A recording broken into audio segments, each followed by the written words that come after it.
जोन हमारे तो कहा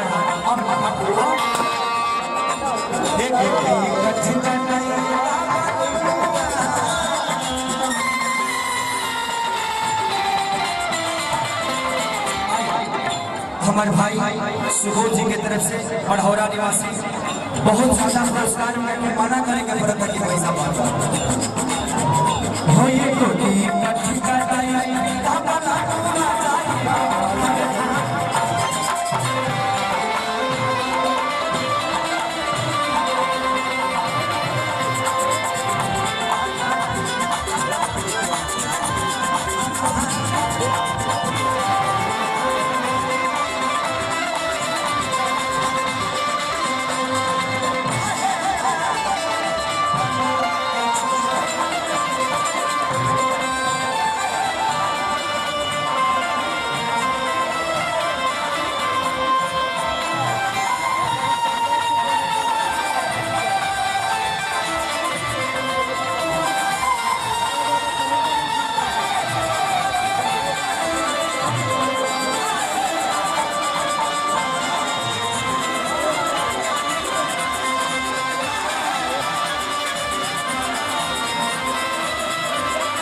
बना दिया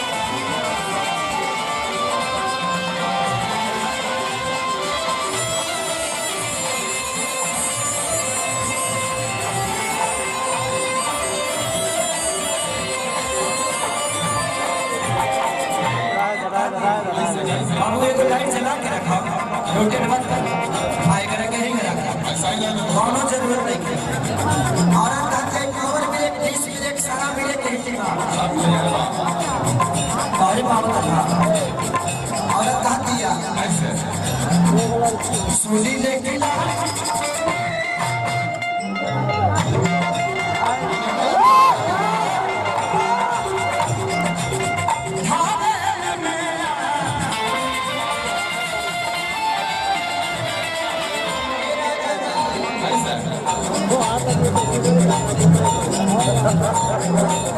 चला चला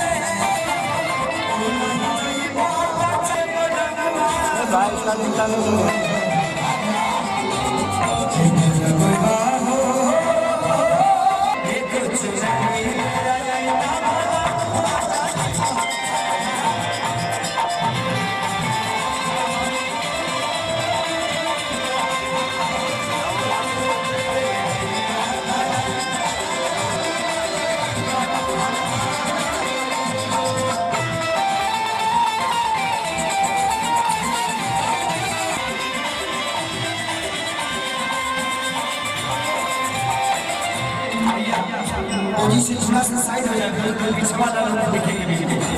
हम लोग ऐसा है साथ साथ थोड़ा सा उन लोगों को थोड़ा सा ख्याल कर लेना तो बैठ जाएंगे और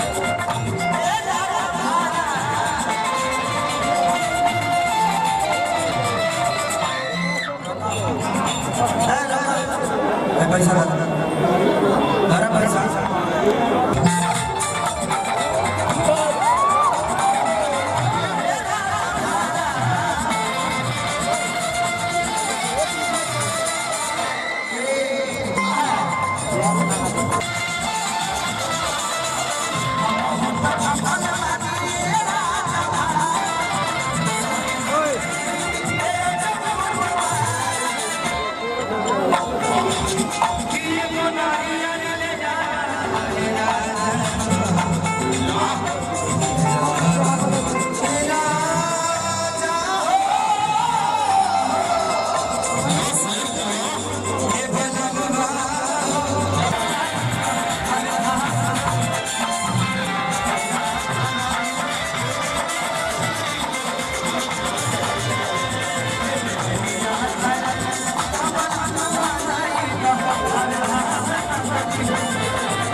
एक